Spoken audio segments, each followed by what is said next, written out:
नमस्कार student, Rabin academy UPSC के online platform पर आप सभी का बहुत बहुत स्वागत है।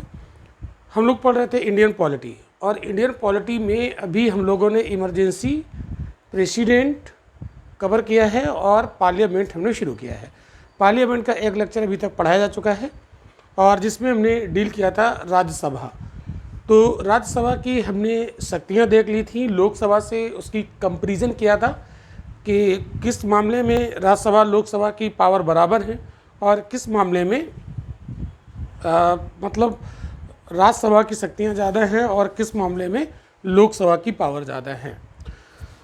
तो लास्ट वाला जो लेक्चर हम लोग पढ़ रहे थे उसमें हमें राज्यसभा की विशेष शक्तियाँ बतानी थी।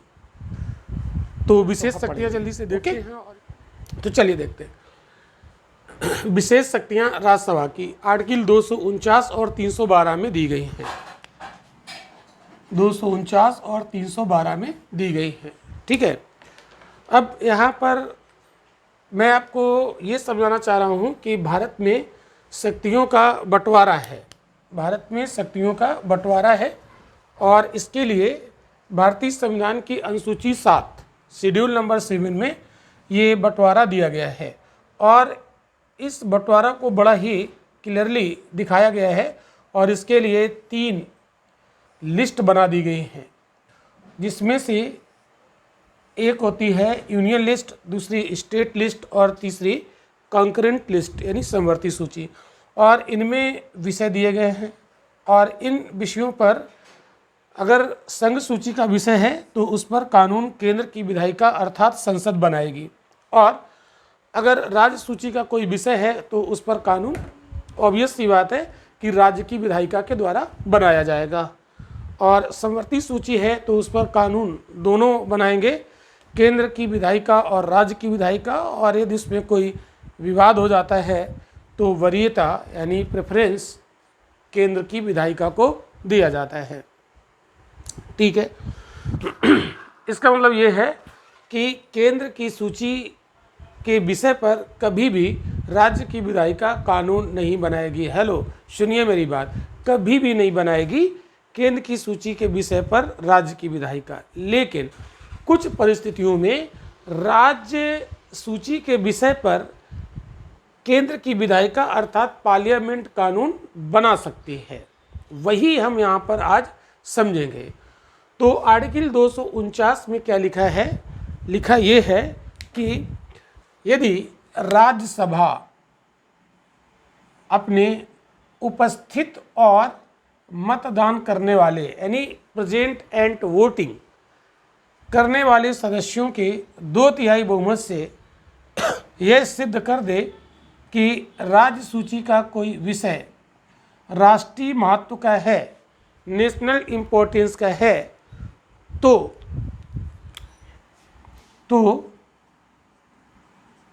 राज्य सूची के उस विषय पर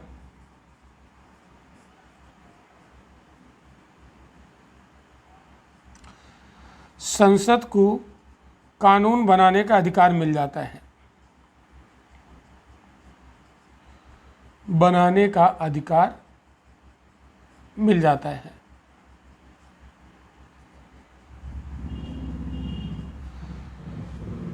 तो ये आर्टिकल 249 में राज्यसभा को एक विशेष पावर दी गई है। राज्यसभा अगर अपने विशेष बहुमत से, कौन सा विशेष बहुमत? उपस्थित और मतदान करने वाले सदस्यों के बहुमत से, है ना, अगर 2/3 बहुमत से ये सिद्ध कर दे कि राज्य का कोई विषय नेशनल इम्पोर्टेंस का है, तो ऐसी स्थिति में राज्य के उस विषय पर कानून केंद्र की विधायिका अर्थात संसद बनाएगी। तो राज्यसभा यदि चाहे तो राज्य सूची के किसी विषय पर संसद को कानून बनाने का अधिकार दे सकती है। तो ये हो गई राज्यसभा की विशेष शक्ति। क्लियर हो गई बात? आई होप कि आपको समझ में ये बात अच्छे से आ गई होगी, ठीक है। अब हम लोग देखेंगे कि क्या इस शक्ति का प्रयोग राज्यसभा ने कभी किया है। तो इस शक्ति का प्रयोग राज्यसभा ने किया है। तो उस शक्ति का प्रयोग अभी तक राज्यसभा ने कितने बार किया है? 2 बार प्रयोग कर लिया है, ठीक है, 249 का। तो एक बार 1952 में किया था प्रयोग, ठीक, 1952 में प्रयोग किया था, और दूसरी बार 1986 में किया था, ये वाला आर्टिकल 249 का प्रयोग, ठीक है। तो इसमें जब 1952 में पहली बार प्रयोग किया था तो व्यापार वाणिज्य, उत्पादित वस्तुओं की उपलब्धि तथा उनके वितरण को राष्ट्रीय महत्व का घोषित किया था राज्यसभा ने, और ऐसा करते हुए संसद को अधिकार दे दिया था इस पर कानून बनाने का। फिर दूसरी बार 1986 में प्रयोग किया। 1986 में अंतर्राष्ट्रीय सीमा क्षेत्र के साथ जो सुरक्षा की व्यवस्था के संबंध में कानून बनाने का अधिकार राज्यसभा ने संसद को दिया था। तो 1952 और 1986 2 बार प्रयोग किया है। अब हम लोग अगर बात करें, एक यहाँ पर कथन कारण का क्वेश्चन भी आपको समझा देते हैं। यहाँ से क्वेश्चन भी यूपीएससी में बन सकता है। वो क्वेश्चन किस प्रकार का है इसको मैंने रब कर दिया है, और एक कथन कारण का क्वेश्चन बनेगा। क्वेश्चन है, आर्टिकल 249 के तहत राज्य सूची के विषय पर कानून बनाने के लिए राज्यसभा पहल करती है। कथन, ये एसर्शन।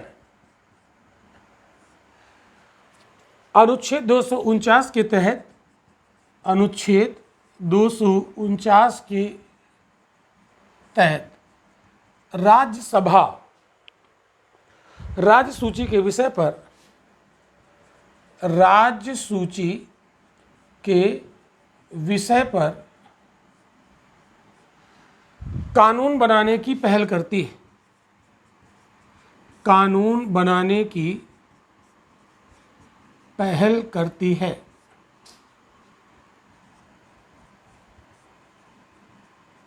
कथन, और कारण यहाँ पर इस तरीके से दिया जा सकता है, राज्यसभा राज्यों के हितों को बेहतर ढंग से समझती है। राज्यसभा राज्यों के हितों को बेहतर ढंग से समझती है।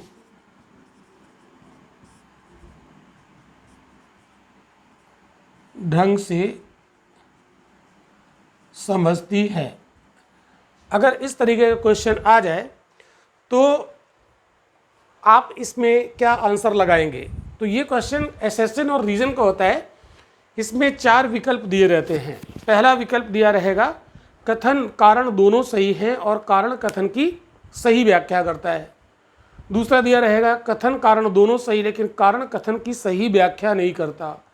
तीसरा यानी सी विकल्प दिया रहेगा, कथन सही कारण गलत। और डी विकल्प दिया रहेगा, कथन गलत और कारण सही। तो आपको ये तो सही लग ही रहा है, कथन कारण भी सही है। राज्यसभा राज्यों के हितों को बेहतर ढंग से समझती है, इसीलिए तो राज्यसभा कहेगी कि आप के विषय पर यानी राज्य के विषय पर कानून संसद बनाए तो आपके लिए ज़्यादा अच्छा रहेगा। तो इसका मतलब है कि राज्यसभा राज्यों के हितों को बहुत अच्छे से समझती है, इसलिए राज्य के विषय पर कानून बनाने की पावर संसद को दे देती है। ठीक है, तो ऐसी स्थिति में इस क्वेश्चन का आंसर होगा ए, और ए का मतलब होगा कथन और कारण दोनों सही हैं और कारण कथन की सही व्याख्या करता है। ठीक है, तो अगर ये कॉन्सेप्ट आपको क्लियर है तो कर लोगे। अब इसको कैसे आप समझो, जैसे पढ़ो, अनुच्छेद 249 के तहत राज्यसभा राज्य सूची के विषय पर कानून बनाने की पहल करती है क्योंकि राज्यसभा राज्यों के हितों को बेहतर ढंग से समझती है। तो यही तो कारण है ना, कारण तो यही है ना। तो इसका मतलब इस कथन के पीछे यही कारण सही है। ठीक है, या ऐसे भी पढ़ सकते हो, राज्यसभा राज्यों के हितों को बेहतर ढंग से समझती है इसलिए अनुच्छेद 249 के तहत राज्यसभा राज्य सूची के विषय पर कानून बनाने की पहल करती है। तो ये बात आपको समझ में आ गई होगी। चलिए, तो ये क्वेश्चन भी हमने देख लिया। अब हम लोग आर्टिकल 312 देख लेते हैं फटाफट, जो राज्यसभा की विशेष पावर है। आर्टिकल 312 ये वाला, ठीक है। तो आर्टिकल 312 में क्या होता है, अखिल भारतीय सेवाओं का गठन, अखिल भारतीय सेवाओं, all India services, Akhil Bharatiya सेवाओं का गठन। अब समझिएगा, आर्टिकल 249 और 312 में अखिल भारतीय सेवाओं का गठन।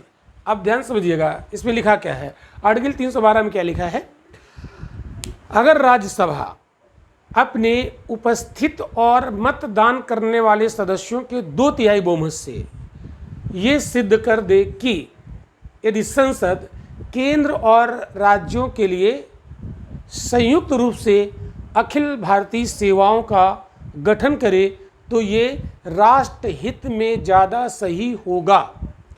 अगर ऐसा प्रूव कर देती है राज्यसभा तो संसद को अखिल भारतीय सेवाओं यानी ऑल इंडिया सर्विसेज के गठन का अधिकार मिल जाएगा। तो यदि राज्यसभा चाहे तो संसद को ऑल इंडिया सर्विसेज गठन करने का अधिकार दिला सकती है। ये राज्यसभा के पास पावर है आर्टिकल 312 में, इसीलिए राज्यसभा की विशेष शक्ति है। अब ये ऑल इंडिया सर्विसेज क्या है, ठीक है, इस पर हम अलग से लेक्चर एक दिन ऑल इंडिया सर्विसेज पर ले लेंगे तो आपको क्लियर हो जाएगा, ठीक है। तो 312 आपको क्लियर हुआ। तो 312 जो संसद की विशेष राज्यसभा की जो विशेष पावर है 312 में अखिल भारतीय सेवाओं के गठन का, इसका भी प्रयोग अभी तक 2 बार किया गया है, ठीक है। तो कब कब प्रयोग किया गया है, आर्टिकल 312 का 2 बार प्रयोग किया गया है, एक बार 1961 में और एक बार 1965 में। 1961 में पहली बार और 1965 में दूसरी बार, 2 बार प्रयोग किया गया है। तो जब 1961 में पहली बार प्रयोग किया गया तो कौन सी ऑल इंडिया सर्विसेज का गठन किया गया था, तो भारतीय इंजीनियर्स सेवा, भारतीय चिकित्सा सेवा और भारतीय वन सेवा के सृजन का अधिकार संसद को दिया गया था राज्यसभा के द्वारा। कौन कौन सी, भारतीय इंजीनियर्स सेवा, इंजीनियर्स सेवा, भारतीय चिकित्सा सेवा, भारतीय चिकित्सा सेवा, इंडियन मेडिकल सर्विसेज और तीसरी भारतीय वन सेवा, भारतीय वन सेवा। ये 3 ऑल इंडिया सर्विसेज का गठन करने का राइट राज्यसभा ने दिया था 1961 में, ठीक है। और जब दूसरी बार 1965 में राज्यसभा ने आर्टिकल 312 की शक्ति का जब प्रयोग किया तब भारतीय कृषि सेवा और भारतीय शिक्षा सेवा के सृजन का अधिकार संसद को दिया था। तो भारतीय कृषि सेवा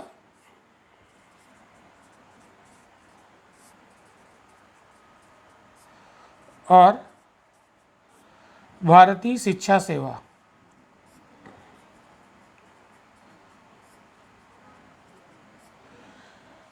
ठीक है। तो ये बात आपको क्लियर हो गई होगी। तो आपसे क्वेश्चन अगर पूछा जाए ऑल इंडिया सर्विसेज का गठन राज्यसभा संसद को दे सकती है, ये किस आर्टिकल के तहत राज्यसभा की विशेष पावर है, तो आर्टिकल 312 के तहत, ठीक है। लेकिन राज्यसभा को ये सिद्ध करना पड़ेगा विशेष बहुमत से। कैसा विशेष बहुमत, अपने जो राज्यसभा के सदस्य हैं उनके उपस्थित और मतदान करने वाले सदस्यों के 2/3 बहुमत से सिद्ध करना पड़ेगा, ठीक है, कि राष्ट्र हित में ज़्यादा सही रहेगा तो संसद को ये राइट मिल जाएगा। और अभी तक 2 बार प्रयोग किया गया है, इस चीज़ को भी आप ध्यान रख सकते हो। तो ये थी हमारी राज्यसभा की विशेष पावर। और अब हम लोग पढ़ेंगे संसद का जो दूसरा सदन है जिसे हम लोकसभा के नाम से जानेंगे, ठीक है। तो लोकसभा पढ़ने के पहले अगर आप हमारा ऑनलाइन क्लास करना चाह रहे हैं हमारे एप्लीकेशन पर, और डिटेल में चीज़ें पढ़ना चाह रहे हैं तो आप देख सकते हैं यहाँ स्क्रीन पर हमारा एप्लीकेशन रविन एकेडमी दिख रहा होगा और उसको प्ले स्टोर से आप डाउनलोड कर लीजिए और अपने एंड्रॉयड फ़ोन पर उसको लॉगिन कर लीजिए। तो वहाँ पर हमारी डिटेल में और विस्तृत रूप से जीएस पढ़ाया जाता है। तो अगर आपको पढ़ना और ज़्यादा डिटेल में है तो आप उसे लॉगिन कर सकते हैं, डाउनलोड कर लीजिएगा रवि एकेडमी के एप्लीकेशन। यदि कोई समस्या है तो ऑनलाइन क्लास की जानकारी डिटेल में लेने के लिए अगर आप चाहते हैं तो हमारे दिए गए उस नंबर पर जो स्क्रीन पर दिया हुआ है उस पर आप कॉल कर सकते हैं, आपको हमारी टीम पूरी डिटेल में जानकारी दे देगी। चलिए तो हम लोग शुरू करते हैं। अब लोकसभा संसद का दूसरा भाग, ठीक है। संसद के मतलब 3 अंग हैं, इसमें हम राष्ट्रपति पढ़ चुके हैं डिटेल में, राज्यसभा भी पढ़ लिया और अब हम बात करेंगे आज लोकसभा की, ठीक है। तो लोकसभा का जो मामला है वो आप देखोगे आर्टिकल 81 में, ठीक है। ये आपको बताया गया था आर्टिकल 81 में, इसे आप देख पाओगे। जैसे आपको बताया था आर्टिकल 79 संसद की संरचना, ठीक है, और आर्टिकल 80 में आप देखोगे राज्यसभा, ठीक है, और 81 में देखोगे आप लोकसभा, ठीक है। तो ये स्ट्रक्चर हम आपको यहाँ पर बता देते हैं, ठीक। लोकसभा के लिए आर्टिकल कौन सा है? 81, 79 और 80 हम पढ़ चुके हैं कल, ठीक, पिछले वाले लेक्चर में। तो लोकसभा की संरचना का उल्लेख किया गया है यहाँ पर इस आर्टिकल में, ठीक है। तो लोकसभा की संरचना में क्या क्या आता है? 1 मिनट, ये बड़ा डिस्टर्ब कर रहा है यार, कोई नहीं, चलो। तो संरचना में बेसिकली हमें क्या जानना है? संरचना में जानना ये है कि इसमें ये बनती कैसे है, ठीक। तो अगर हम लोग थोड़ा पहले की बात करें तो लोकसभा में होते हैं मैक्सिमम सदस्य हो सकते थे 552। ये कितने थे? मैक्सिमम। ये कुछ दिन पहले की बात है, लेकिन प्रेजेंट टाइम में यहाँ पर 7 कम है। एट प्रेजेंट यहाँ पर 7 यहाँ पर कम है। तो कितने हो गए? 543 सदस्य। तो आज की डेट में लोकसभा में कितने सदस्य हो सकते हैं? 543। मतलब हैं, हो तो सकते हैं ज़्यादा, बट हैं इतने, ठीक है। इनको आप 530 और 13 ही तो बचे, ठीक है। तो इनको आप ऐसे करके तोड़ दीजिए, 530 और 13। अब जो 530 हैं ये स्टेट से चुने जाएंगे, जो हमारे यहाँ 28 राज्य हैं, 28 राज्यों से, और ये जो 13 हैं ये यूनियन टेरिटरी से आएंगे। तो यूनियन टेरिटरी से 13 और भारत के जो 28 राज्य हैं वहाँ से 530। अगर हम पहले की बात करें तो पहले क्या होता था, ये वर्तमान स्थिति है, ठीक है।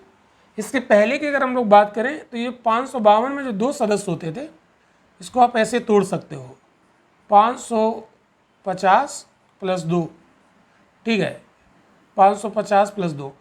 तो ये 2 होते थे एंग्लो इंडियन। ये कौन होते थे? एंग्लो इंडियन, जिन्हें राष्ट्रपति नॉमिनेट कर सकते थे, ठीक है।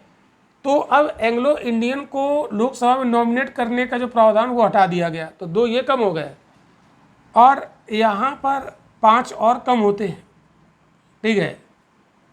तो ये 2 हो गए कम और यहाँ पर आपके 5 2 7, ठीक है। तो कितने हो गए?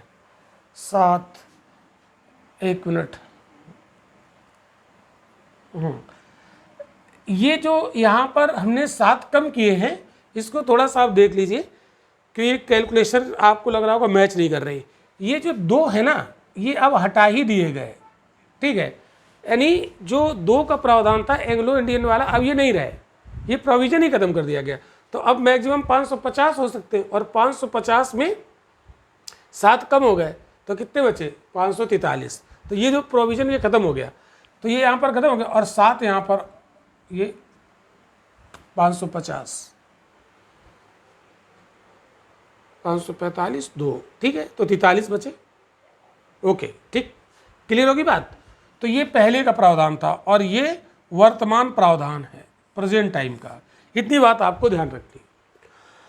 अब ये जो राज्यों से प्रतिनिधि आते हैं और जो यहाँ से प्रतिनिधि आते हैं यूनियन टेरिटरी से, ये कैसे चुने जाएंगे, तो एक चीज़ याद रखिएगा कि जो लोकसभा का चुनाव होता है वो कैसे होता है, डायरेक्ट। इसका मतलब है कि भारत का वो नागरिक जिसकी उम्र 18 साल है और जिसका वोटर लिस्ट में नाम है, वो लोकसभा के सदस्य को डायरेक्ट वोट देगा, ठीक है, ये प्रोविज़न है। तो डायरेक्ट चुनाव होता है, और डायरेक्ट चुनाव में जो चुनाव का निर्णय होता है, मतलब जीतता कौन है, तो यहाँ पर विधि होती है first past of the post, अग्रता ही विजेता होता है। यानी जितने लोग चुनाव में खड़े हुए हैं उनमें जिसको सबसे ज़्यादा वोट मिल जाएगा, सबसे ज़्यादा वोट मिल जाएगा, ठीक है, वही जीत जाएगा, ठीक है। तो इसको कहते हैं अग्रता ही विजेता होता है। तो लोकसभा का जो संरचना है वो ऐसे, चुनाव इसका डायरेक्ट होता है। तो अब लोकसभा से जुड़े हुए कुछ पॉपुलर बातें हैं, उनको हम लोग यहाँ पर पहले जान लेते हैं, और फिर हम लोग यहाँ पर डिटेल में पढ़ेंगे कि इनका चुनाव कैसे होता है, राज्यों में क्या सिस्टम है, ठीक है, फिर इनकी योग्यता क्या है, बहुत सारी बातें यहाँ पर हम लोग पढ़ेंगे, ठीक है। तो लोकसभा के बारे में हम कुछ यहाँ पर पॉइंट आपको पहले डिस्कस कर देते हैं ताकि किसी भी प्रकार का कन्फ्यूज़न ना हो। तो जो लोकसभा होती है इसको वैसे निम्न सदन बोलते हैं, लेकिन संविधान में ऐसा कोई प्रोविज़न है नहीं, ठीक है, लेकिन हम बोलते रहते हैं। तो लोकसभा जो है वो पॉपुलर हाउस है, इसको क्या कहते हैं, लोकसभा एक लोकप्रिय सदन है, और लोकसभा को लोगों का सदन भी कहा जाता है। क्या बोलते हैं इसको, लोगों का सदन भी कहते हैं लोकसभा को। तो लोगों का सदन इसको क्यों कहते हैं, क्योंकि इसका चुनाव लोगों के द्वारा किया जाता है, इसका चुनाव लोगों के द्वारा किया जाता है, इसलिए इसको लोगों का सदन कहते हैं। लोगों का सदन किसको कहते हैं, लोकसभा को। क्यों कहते हैं, क्योंकि इसका चुनाव लोगों के द्वारा होता है, क्योंकि चुनाव लोगों के द्वारा होता है।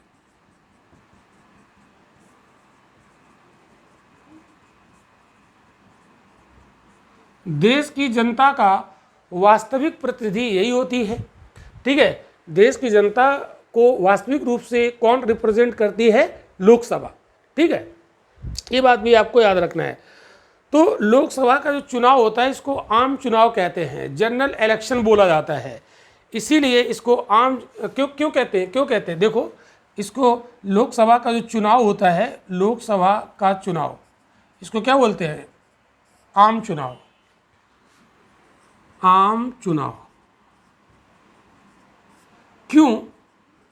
क्योंकि विकास भाई क्यों इसको कहते हैं आम चुनाव, क्योंकि इसके चुनाव में इसको वोट, इसके सदस्यों को चुनने में आम लोग भाग लेते हैं, ठीक है, खास लोग नहीं। तो क्योंकि आम लोग भाग लेते हैं, आम का मतलब यहाँ साधारण होता है, ठीक है, जनसाधारण। आम का मतलब मैंगो नहीं, ध्यान रखिएगा इस, ठीक है। तो आम जनता भाग लेती है, इसलिए लोकसभा के चुनाव को आम चुनाव कहा जाता है, ठीक है। और भारत में पहली बार जो आम चुनाव हुए थे वो अक्टूबर 1951 और से लेकर फरवरी 1952 तक। तो प्रथम आम चुनाव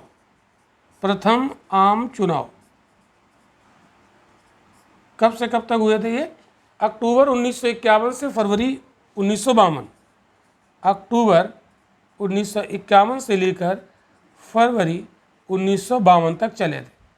तो प्रथम आम चुनाव क्वेश्चन पूछा जाता है, तो ध्यान रखिएगा।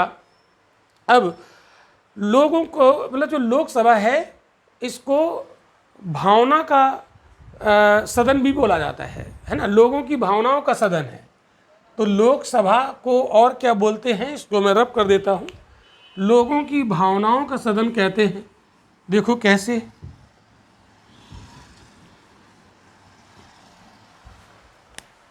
लोकसभा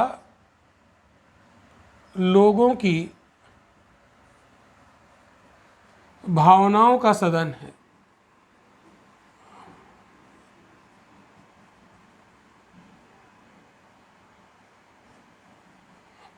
क्यों है, समझो क्यों बोलते हैं भाई।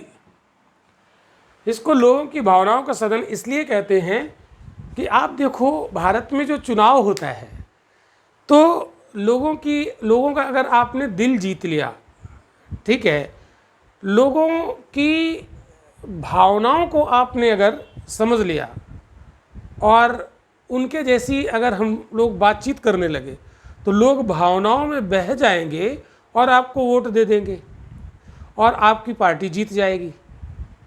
तो लोगों की भावनाओं को हम यहाँ पर जीत सकते हैं।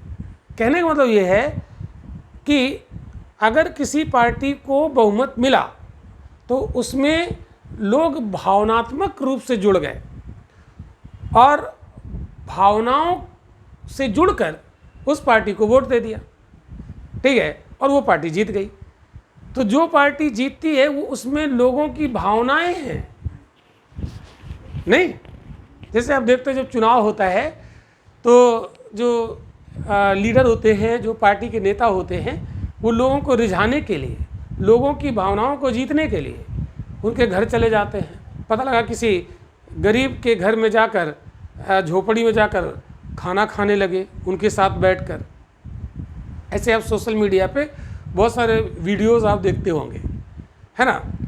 तो ऐसा वो क्यों कर रहे हैं? ऐसा इसलिए कर रहे हैं कि उनकी भावनाओं को वो जीतने का प्रयास कर रहे हैं, और अगर वो थोड़ा सा भावुक हो गए तो उनकी भावनाएं उस पर्टिकुलर लीडर या पर्टिकुलर पार्टी के प्रति झुक जाएंगी और उस पार्टी को वोट दे देंगे और वो पार्टी जीत जाएगी।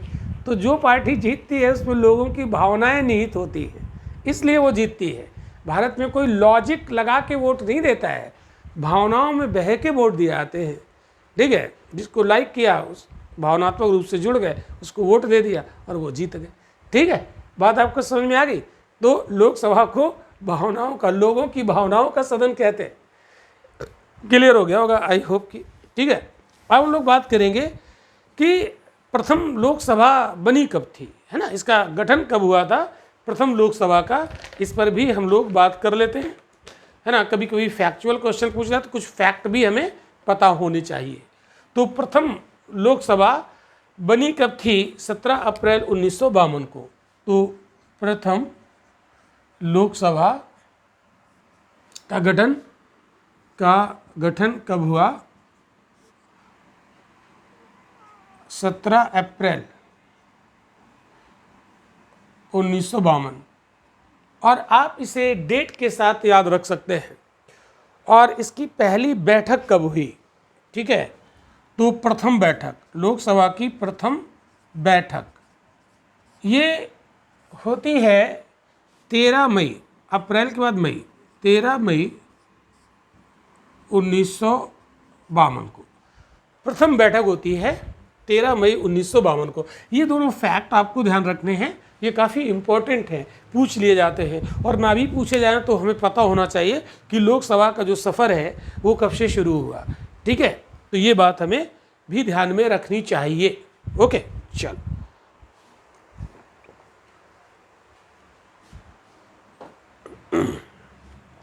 ठीक है। अब हम लोग बात यहाँ पर करते हैं कि लोकसभा का जनक किसको कहा जाता है? Father of Lok Sabha.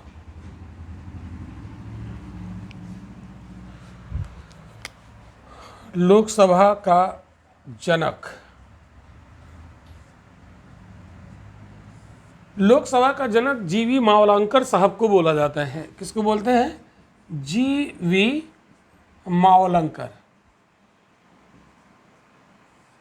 अब ये जी.वी. मावलंकर साहब बड़े इम्पोर्टेंट व्यक्ति हैं, मतलब हैं कि मतलब अब ये हैं नहीं, लेकिन कुछ ऐसे लोग होते हैं जो अपना नाम कर जाते हैं तो वो अमर होते हैं, है ना। तो उसी टाइप के लोग हैं ये। तो जी.वी. मावलंकर साहब जो हैं ये लोकसभा के जनक हैं, ये संसद के भी जनक हैं, ठीक है। तो इन्हें संसद का जनक भी कहा जाता है, संसद के जनक हैं, ठीक है। और इनसे कौन कौन से प्रश्न बन सकते हैं, ये प्रथम मतलब जो हमारी लोकसभा थी पहली वाली, ठीक है, तो उसके ये प्रोटेम स्पीकर भी थे और उसके स्पीकर भी थे, दोनों रह चुके हैं। तो प्रथम लोकसभा के प्रोटेम स्पीकर, प्रोटेम स्पीकर, जब हमने आपको राष्ट्रपति पढ़ाया था उसमें प्रोटेम स्पीकर बताया था कि राष्ट्रपति महोदय प्रोटेम स्पीकर को अपॉइंट करते हैं। और अभी जब हम लोग संसद की जो मतलब जो क्रियाकलाप है उसको जब हम लोग पढ़ेंगे तो उसमें फिर से हम आपको बताएंगे प्रोटेम स्पीकर क्या होता है, ठीक है। अब आप देखो, ये लोकसभा के बाद में स्पीकर भी बने। तो प्रथम लोकसभा अध्यक्ष, प्रथम लोकसभा अध्यक्ष, स्पीकर। तो स्पीकर और प्रोटेम स्पीकर में अंतर क्या होता है, हम आपको थोड़ा सा बता देते हैं। जो प्रोटेम स्पीकर होता है वो अस्थायी होता है और स्पीकर जो होता है ये स्थायी हो जाता है, ठीक है। तो ये स्पीकर भी रहे, डिप्टी स्पीकर भी रहे, लोकसभा के जनक भी रहे, संसद के जनक भी इनको माना जाता है। दूसरा यहाँ पर जो क्वेश्चन बनता है कि ये एकमात्र लोकसभा के स्पीकर यानी अध्यक्ष रहे जिनको हटाए जाने का प्रस्ताव लाया गया था, लेकिन वो प्रस्ताव पास नहीं हुआ, इसलिए ये हटे नहीं थे, ठीक है। तो ये क्वेश्चन पूछा जाता है, प्रथम लोकसभा अध्यक्ष, लोकसभा अध्यक्ष जिन्हें हटाए जाने का प्रस्ताव लाया गया था,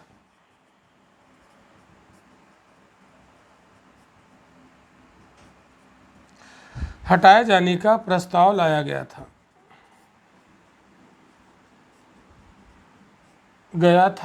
किंतु पास नहीं हुआ, किंतु पास नहीं हुआ।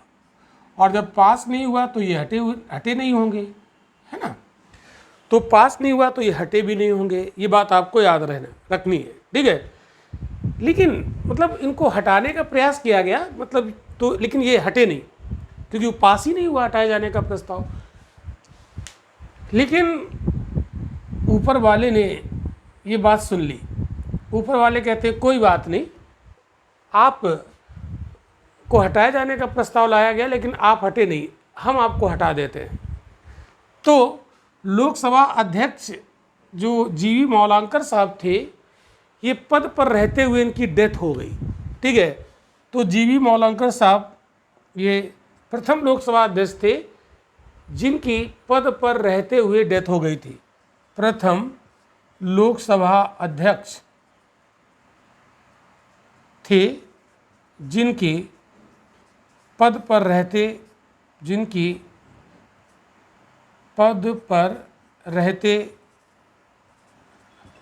हुए मृत्यु हो गई, ठीक है। ये बात आपको याद रखना है। लेकिन एक और लोकसभा अध्यक्ष हुए जिनकी पद पर रहते हुए डेथ हो गई थी, वो थे जी.एम.सी. बालयोगी, ठीक है। तो ये बात आपको याद रखना है, जी.एम.सी. बालयोगी, जी.एम.सी. बालयोगी ये दूसरे लोकसभा अध्यक्ष थे, दूसरे लोकसभा अध्यक्ष यानी स्पीकर, जिनकी पद पर रहते मृत्यु हो गई थी, ठीक है। तो ये भी आपको याद रखना है। तो ये कुछ फैक्ट यहाँ पर हम लोगों ने देखे, ठीक। अब एक चीज़ यहाँ पर और है, इसको मैं हटा देता हूँ, आप लोग इसको नोट कर लीजिएगा, ठीक है। देखो,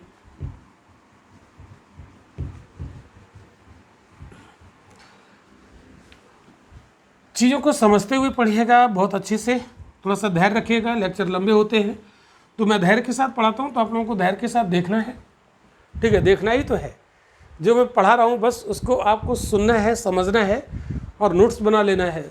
इसके बाद आपको कोई बुक पढ़ने की ज़रूरत नहीं पड़ेगी, लेकिन अगर आपकी इच्छा है तो पढ़ लीजिए। वैसे बुक पढ़नी चाहिए, ठीक है। जब आप लेक्चर देख लोगे और फिर बुक पढ़ोगे तो आपको बुक को पढ़ने में टाइम कम लगेगा और आप उसे ज़्यादा जल्दी समझ पाओगे।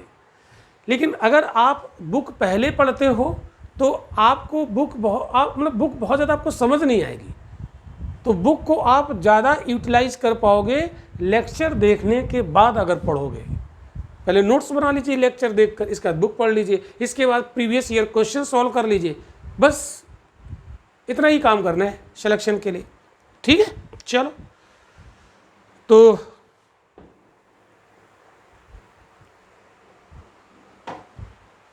जैसे हमने सुना है कि लोकसभा में बहुमत दल के नेता को प्रधानमंत्री और उस पार्टी को सरकार बनाने के लिए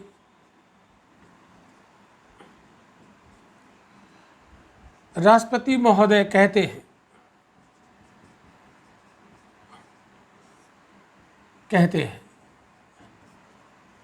ये आपने सुना है और हमने पढ़ाया भी है।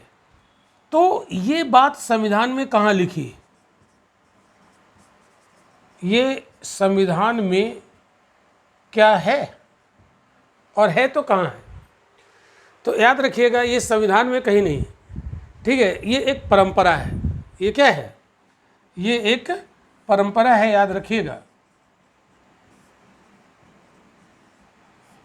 ये एक परंपरा है, इस बात को भी याद रखिए। बहुत सारी बातें ऐसी हैं जो संविधान में नहीं है, लेकिन हमें लगता है शायद संविधान में होंगी, तो वो परंपराएं हैं, वो संविधान में नहीं हैं, ठीक है।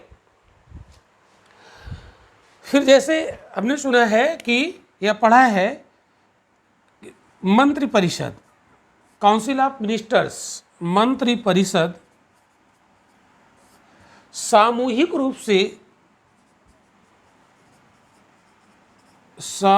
रूप से लोकसभा के प्रति उत्तरदायी होती है।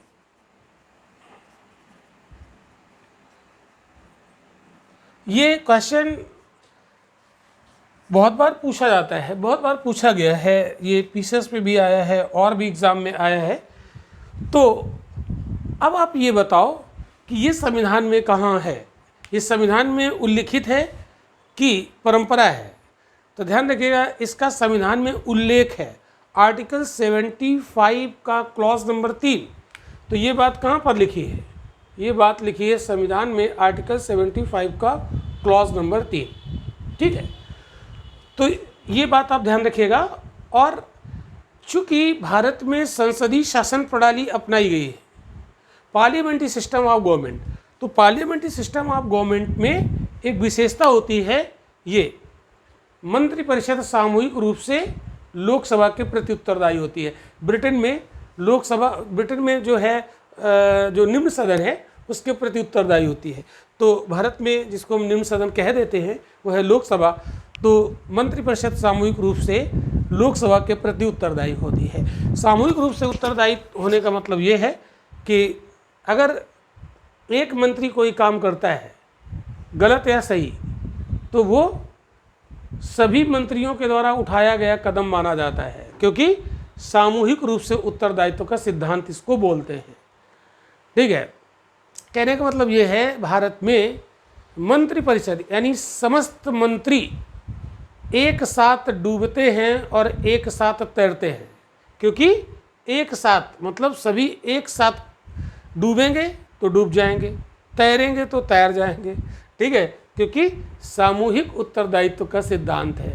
इसका मतलब और ये भी लगा सकते हैं कि मान लीजिए कि कोई एक मंत्री है, उसका उसका मतलब उसके ऊपर कोई आरोप लग गया, ठीक है, और उसके खिलाफ लोकसभा में अविश्वास प्रस्ताव आया, ठीक है, या जो उसने जो आरोप लगा है वो सिद्ध हो गया, तो वो एक मंत्री उसके लिए जिम्मेदार नहीं होगा, वो समस्त मंत्रिपरिषद को जिम्मेदार ठहरा दिया जाएगा। क्यों? क्योंकि सामूहिक उत्तरदायित्व का सिद्धांत है। ये बात आपको क्लियर हो गई होगी, तो ये बात भी आप ध्यान रखिएगा। तो हमने बहुत सारी बेसिक बातें यहाँ पर कर ली। तो लोकसभा जो होता है वो अस्थायी सदन होता है, ठीक है। क्यों अस्थायी होता है? क्योंकि हर 5 साल बाद, जब 5 साल कंप्लीट हो जाते हैं, नया चुनाव कराना होता है लोकसभा का, तो पहले वाली लोकसभा का विघटन करना होता है, उसे डिसॉल्व करना होता है। तो प्रधानमंत्री राष्ट्रपति से कह देते हैं और राष्ट्रपति महोदय उसे डिसॉल्व कर देते हैं। तो हर 5 साल में लोकसभा का विघटन हो जाता है, डिसॉल्व हो जाती है। क्या लोकसभा 5 साल के पहले डिसॉल्व नहीं हो सकती है? बिल्कुल हो जाएगी, राष्ट्रपति महोदय कर देंगे, अगर प्रधानमंत्री ऐसा करने के लिए कहें तो, ठीक है। तो ये बातें हम लोगों ने यहाँ पर सीख ली। एक चीज़ यहाँ पर और आपको जानना है कि जैसे जो हमारी मंत्रिपरिषद होती है, ये वैसे हम पढ़ा चुके हैं आप लोगों को, चूँकि ये जुड़ी हुई है संसद से, तो मंत्रिपरिषद का जन्म कहाँ से होता है? तो संसद के जो 2 सदन होते हैं, लोकसभा और राज्यसभा, यहीं से कुछ मेंबर मंत्रिपरिषद में आ जाते हैं और यहाँ से भी कुछ मेंबर मंत्रिपरिषद में आ जाते हैं। यानी जो मंत्रियों का समूह है वो मेंबर ऑफ पार्लियामेंट भी होते हैं, ठीक है, क्लियर ना? वो मेंबर ऑफ पार्लियामेंट भी होते हैं। तो कितने लोग को मंत्री बनाया जाएगा?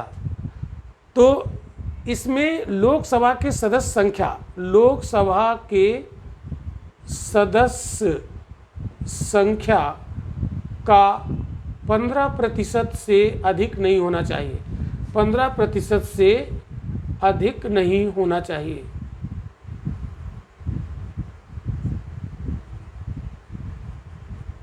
ठीक है, ये प्रावधान। तो लोकसभा के जितने सदस्य संख्या है उनका 15% से बड़ी मंत्रिपरिषद नहीं होगी।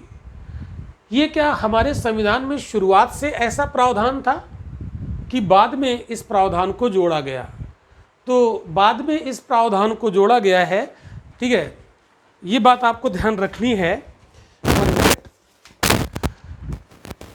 बाद में अगर जोड़ा गया है तो कब जोड़ा गया है? तो 91वां संविधान संशोधन, 91वां संविधान संशोधन अधिनियम के तहत ये प्रावधान किया गया है। इस बात को आप ध्यान ज़रूर रखिएगा, ठीक है। क्लियर हो गई बात? चलो अब हम लोग आगे बढ़ते हैं, ठीक है। और भी चीज़ों को हम लोग यहाँ पर देखने की कोशिश करते हैं, ठीक है, और भी चीज़ें हम यहाँ पर समझते हैं। तो चलिए अब हम लोग देखते हैं कि लोकसभा का चुनाव वगैरह कैसे होता है। तो जैसा कि हमने आपको बताया कि लोकसभा में राज्यों के प्रतिनिधि भी होते हैं, राज्यों के प्रतिनिधि, और कहाँ के होते हैं? यूनियन टेरिटरी के प्रतिनिधि भी होते हैं, ठीक। तो राज्यों के प्रतिनिधि कैसे आएंगे लोकसभा में? तो 18 साल का जो नागरिक होगा भारत में, 18 साल का नागरिक, वो इन्हें वोट देगा, नागरिक द्वारा चुने जाएंगे, ठीक है, ये होगा। तो 18 वर्ष का अगर जो हो गया है तो वो इन्हें चुनेगा। अब इसमें ये प्रावधान कब किया गया? 18 साल वाला। तो ये बात भी आपको याद रखनी। इसके पहले ये कितना हुआ करता था? इसके पहले जब ये 18 साल नहीं था तो इसके पहले ये था 21 वर्ष, 21 वर्ष था, यानी जिसकी उम्र 21 वर्ष होगी वही लोकसभा में वोट देगा, ठीक है। लेकिन 61वां संविधान संशोधन किया गया, 61 61वां संविधान संशोधन किया गया, ये 1988 में, और इसके तहत 21 वर्ष से घटाकर 18 वर्ष कर दी गई। तो वोटर की उम्र 18 वर्ष कर दी गई। ऐसा क्यों किया गया?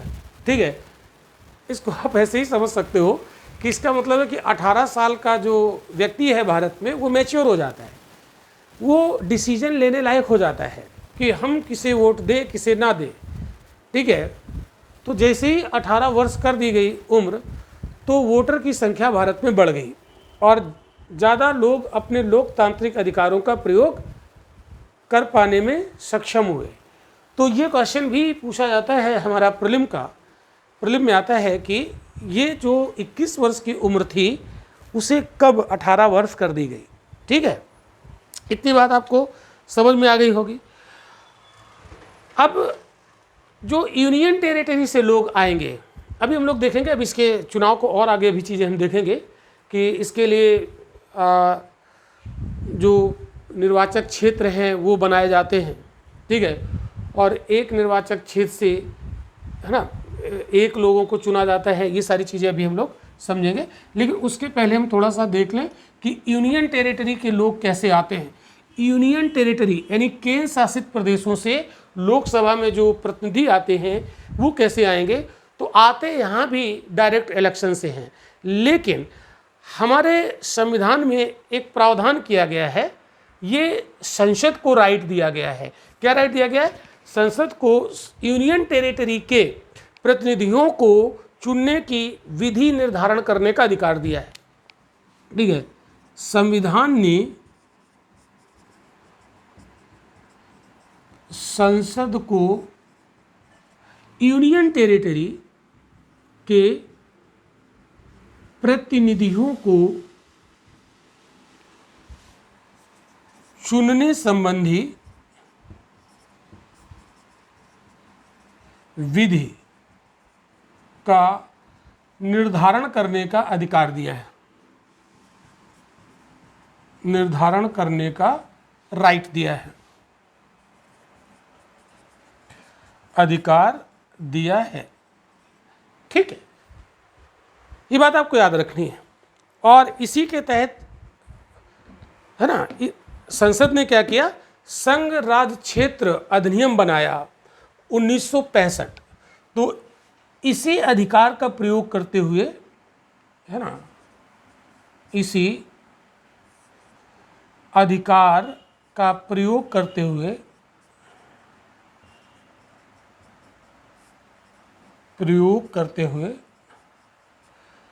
संसद ने संघ राज्य क्षेत्र अधिनियम 1965 बनाया। संसद ने संघ राज्य क्षेत्र अधिनियम बनाया। ये बात है 1965 की, ठीक। और इसके तहत, इस अधिनियम के तहत क्या प्रावधान किया गया, इसको हम कहाँ लिखें? यहाँ पर लिख देते हैं, ठीक है। तो इसके तहत, इस अधिनियम का कहने का मतलब यह है कि संघ राज्य क्षेत्र से जो लोकसभा में मेंबर आएंगे, जो प्रतिनिधि आएंगे, उनका कैसे चुनाव होगा। तो इसके प्रतिनिधियों को चुनने संबंधी विधि बनाने का, कानून बनाने का राइट संविधान ने पार्लियामेंट को दिया है, और पार्लियामेंट ने ये अधिनियम बनाया है 1965 में। और इस अधिनियम में क्या बात कही गई कि संघ राज्य क्षेत्रों से प्रत्यक्ष निर्वाचन के तहत लोकसभा के सदस्य चुने जाएंगे, ठीक है। यानी यूनियन टेरिटरी के यूनियन टेरिटरी के मतलब यूनियन टेरिटरी से लिख दीजिए, यूनियन टेरिटरी से प्रत्यक्ष रूप से, डायरेक्ट प्रत्यक्ष रूप से लोकसभा में प्रतिनिधि चुने जाएंगे, प्रतिनिधि चुने जाएंगे, ये प्रोविज़न है। तो अब आपसे यहाँ से कोई स्टेटमेंट बना के पूछ लेगा, तो इस चीज़ को आप ऐसे ही उतार लीजिएगा, ठीक है। यूनियन टेरिटरी के प्रतिनिधि कैसे आएंगे लोकसभा में, ये पूरा बस इसी तरीके से आप इस नोट्स को बना लीजिएगा, ठीक है। चलिए, तो अब हम लोग बात करते हैं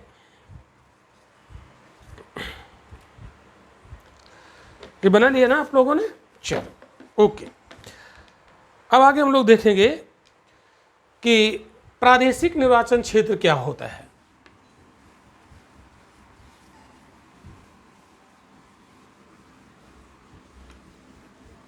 तो लोकसभा में प्रादेशिक निर्वाचन क्षेत्र की बात करेंगे। एक मिनट।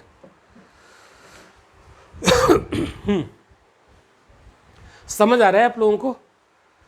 और मेरी ऑडियो और वीडियो बिल्कुल क्लियर है कि नहीं है? एक मिनट मैं चेक कर लेता हूँ। बिल्कुल ओके है। चलो, तो यहाँ पर हम लोग देखेंगे प्रादेशिक निर्वाचन क्षेत्र ये क्या होता है। प्रादेशिक निर्वाचन क्षेत्र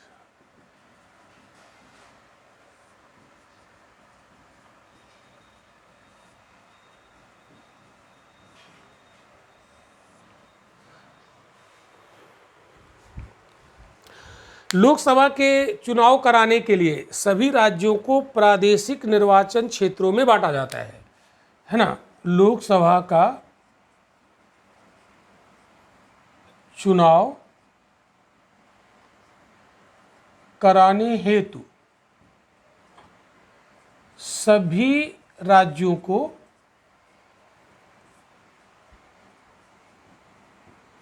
प्रादेशिक निर्वाचन क्षेत्रों में बांटा जाता है। निर्वाचन क्षेत्रों में बांटा जाता है, ठीक। अब इसमें क्या होता है, जनसंख्या के आधार पर सीट्स का आवंटन किया जाता है। तो फिर जनसंख्या के आधार पर सीटों का आवंटन किया जाता है।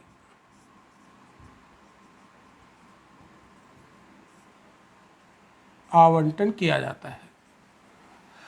तो सीटों का जो अलॉटमेंट होता है, जो एलोकेशन ऑफ सीट्स होता है, वो जनसंख्या के आधार पर होता है। और हर एक राज्य में फार्मूला वही होता है, जिसकी ज़्यादा जनसंख्या उसके प्रतिनिधि लोकसभा में ज़्यादा जाएंगे। जैसे उत्तर प्रदेश की जनसंख्या सबसे ज़्यादा है, तो उत्तर प्रदेश से 80 लोकसभा में सीटें होती हैं।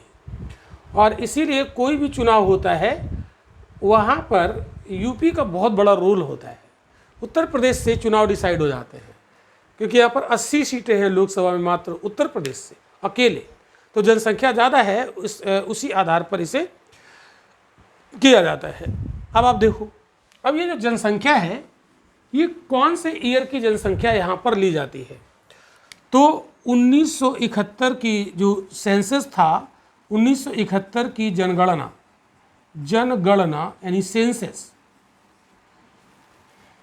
की जनसंख्या को लिया जाता है, कि जनसंख्या को लिया जाता है, ठीक है।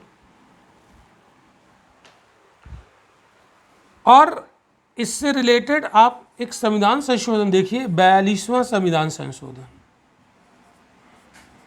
42वां संविधान संशोधन 1976 का था।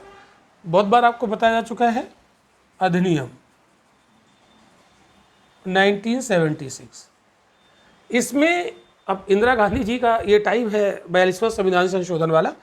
तो इसमें जो प्रावधान था, बहुत सारे प्रावधान थे, इसीलिए इसको मिनी कॉन्स्टिट्यूशन भी कहते हैं।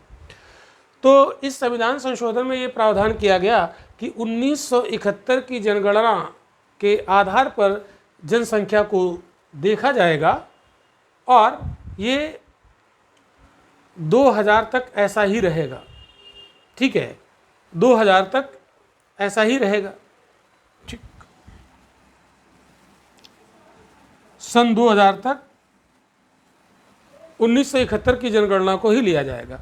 इसका मतलब ये हुआ कि 1971 की जो जनगणना के आंकड़े आए थे उसी के आधार पर सीटों का आवंटन हुआ।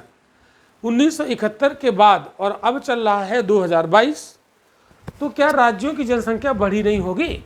बिल्कुल बढ़ी होगी। तो अगर आज की जो 2000 अब चलो 11 वाली जनगणना को अगर रख लेते तो फिर सीटें बढ़ जाती ना राज्यों की, यूपी की सीटें और बढ़ जाती क्योंकि यूपी में जनसंख्या और ज़्यादा हो गई। तो ये बढ़ाना ज़रूरी है। क्यों? इसलिए ज़रूरी है कि एक लोकसभा का सदस्य ज़्यादा जनसंख्या का प्रतिनिधित्व कर रहा है तो वो संभाल नहीं पाता है। कहने का मतलब है कि अब ज़्यादा लोकसभा के सदस्य बनने चाहिए क्योंकि जनसंख्या ज़्यादा बढ़ गई, तो एक व्यक्ति पर जो लोड है वो ज़्यादा है। आप देखते होंगे कि कोई लोकसभा सदस्य है, मेंबर ऑफ पार्लियामेंट है, जिसको हम सांसद कहते हैं, वो लोगों को टाइम नहीं दे पाता, वक्त नहीं दे पाता है। क्यों? क्योंकि वो ज़्यादा जनसंख्या को रिप्रेजेंट कर रहा है।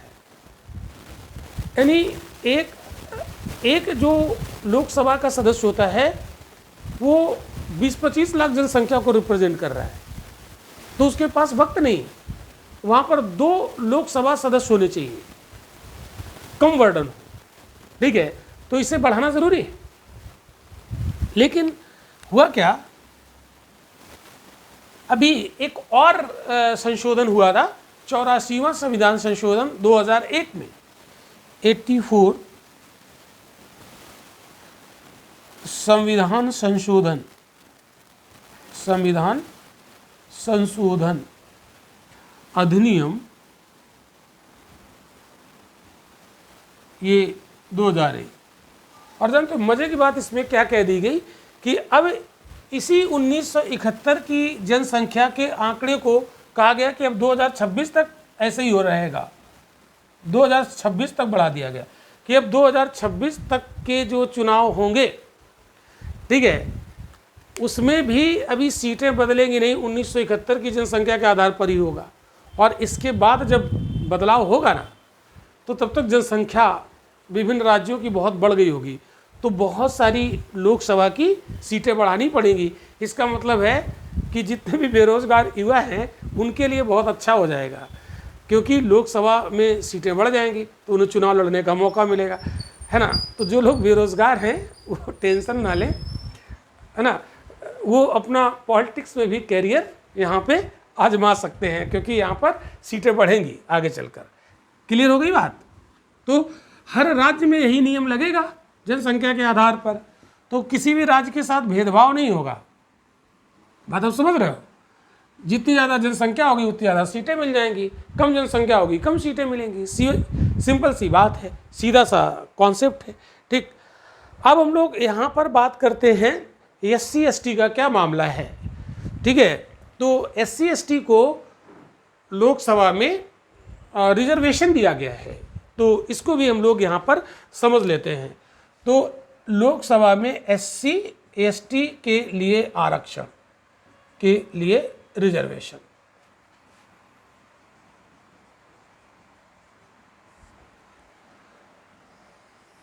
SC और ST, तो SC के लिए आरक्षण है और ST के लिए भी आरक्षण है, ठीक है। तो जनसंख्या के अनुपात के आधार पर इनको आरक्षण दिया गया है। हालांकि हमारा संविधान धर्म विशेष के प्रतिनिधित्व के सिद्धांत को नहीं मानता, जैसा कि अंग्रेजों ने किया था। 1909 का मॉर्लेमेंटो रिफॉर्म और 1919 का मॉन्टेग्यू चेम्सफोर्ड सुधार, उन्होंने धर्म के आधार पर पृथक निर्वाचक मंडल की जो सुविधाएं दे रखी थी, और यहाँ जो रिजर्वेशन है दोनों में अंतर है, ठीक है। तो SC और ST के लिए रिजर्वेशन दिया गया है जनसंख्या के अनुपात के आधार पर, जनसंख्या के अनुपात में।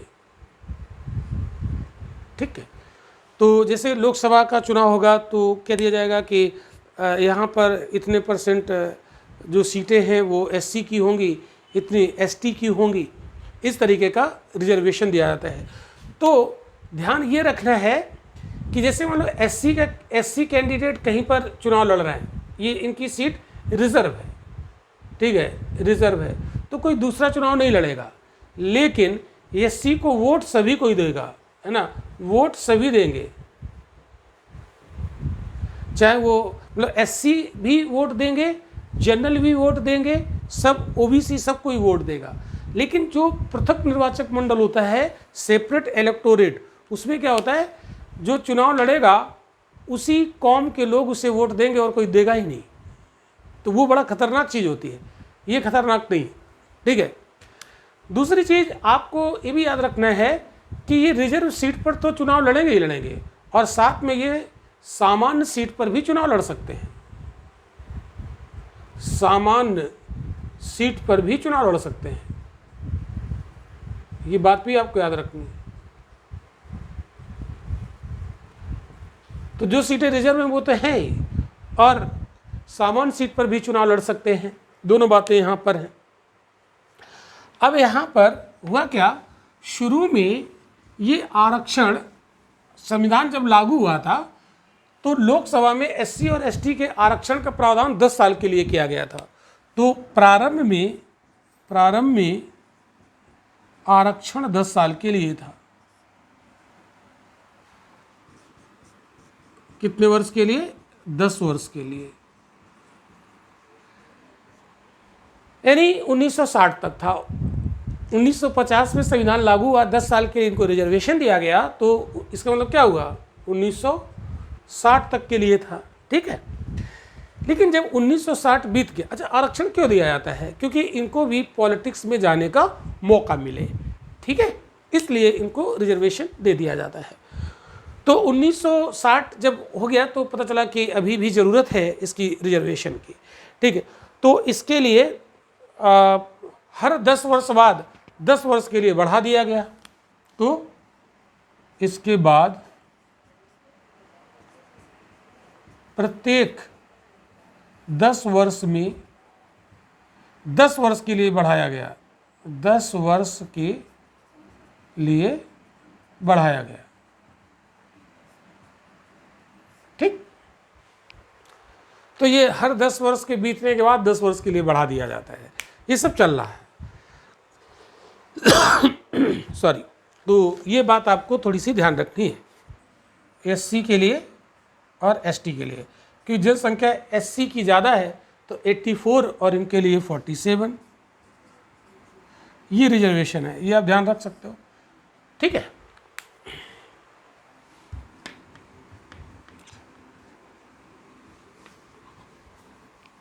तो लोकसभा में बहुत सारी चीज़ें हैं। तो हम बात कर रहे हैं प्रादेशिक निर्वाचन क्षेत्र, तो इसमें एक प्रादेशिक निर्वाचन क्षेत्र से एक सीट का प्रावधान रहता है। तो नहीं कहते कि ये वाला क्षेत्र हमारी लोकसभा में लगता है, ठीक है, ये इस लोकसभा में, ऐसे करके यहाँ से चुनाव किए जाते हैं, ठीक। अब इस पर और चर्चा कर लेंगे। अब हुआ क्या कि एक संशोधन हुआ है 104वां संविधान संशोधन, संविधान संशोधन लेटेस्ट है, इसलिए आपको याद रखना है 2019 का है। और